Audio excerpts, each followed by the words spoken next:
Against all odds, God restored Jerusalem, Judea, and Samaria back to the nation of Israel during the War of 1967. Lost to Israel for thousands of years, this region contains the lifeblood and heartbeat of the Jewish people. Yet the struggle has not been easy. Propaganda, terrorism, and international pressure have been the constant companion of the courageous men and women who have dared to call this place home. I'm Luke Hilton, and these are the stories of Jerusalem, Judea, and Samaria, Israel's biblical heartland, God's land.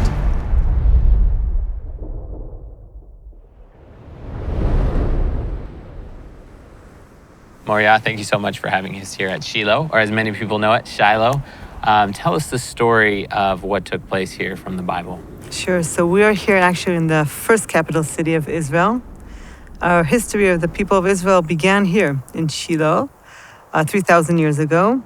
When we came back from Egypt, Joshua ben Nun brought us here and built here the tabernacle, first time as a permanent place. And the tabernacle stood here, according to the Jewish tradition, for 369 years, which is a long period of time. If you think it's actually the center of the Bible, center of Israel, during 3 books of the Bible, Joshua, Judges, beginning of Samuel. So a lot of stories that we all read happened here in Shiloh. My parents came here in 1978. This was a very small group of families after the Six-Day War and the Yom Kippur War, when we could come to this area. And they had a dream. They knew that ancient Shiloh is supposed to be here somewhere in the hills. And they decided to go on a journey to look for the ancient city.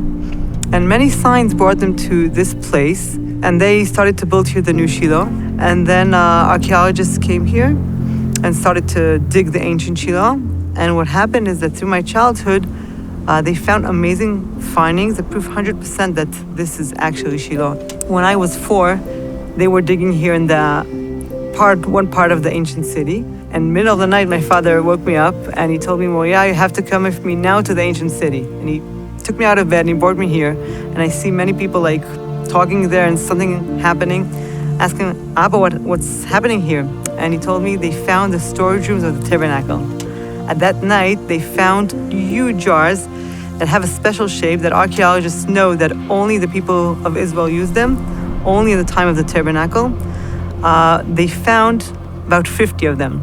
And this is the only place in Israel that so many jars were found in the same place. So all the archaeologists got excited. They said these are probably the storage rooms of the tabernacle. And in one of the jars, they found burnt raisins. Now, this is an extremely rare finding that you could date with a carbon-14 check. And they were dated to 1050 BC, which is exactly the time of the end of the tabernacle, according to the Bible, when we know from the Bible that there was a big fire here. I feel that we, the people of Israel, we're here not only for ourselves. We are here for all the people in the world. Before we came here, nobody could come here. This area was abandoned. The Muslims were here, but nobody came here. Now that we're here, we made this accessible, and we have here about 100,000 visitors from all the countries in the world, many Christians that come here to connect to this place. And I feel that this is the reason that we are here, to make all the people in the world connect to the land of the Bible. Shiloh is located in Israel's biblical heartland, and it is a site that proves without a shadow of a doubt the Jewish people's existence and their life in the land of Israel for thousands and thousands of years. It's also a place where we see biblical prophecy coming to pass right before our very eyes, and we see miracles happening here on a regular basis. Jerusalem, Judea, and Samaria. It's not the occupied territories, it's not even the West Bank. Rather, it is Israel's biblical heartland. This is God's land. To find out more about the people and places of Jerusalem, Judea, and Samaria, go to keepgodsland.com.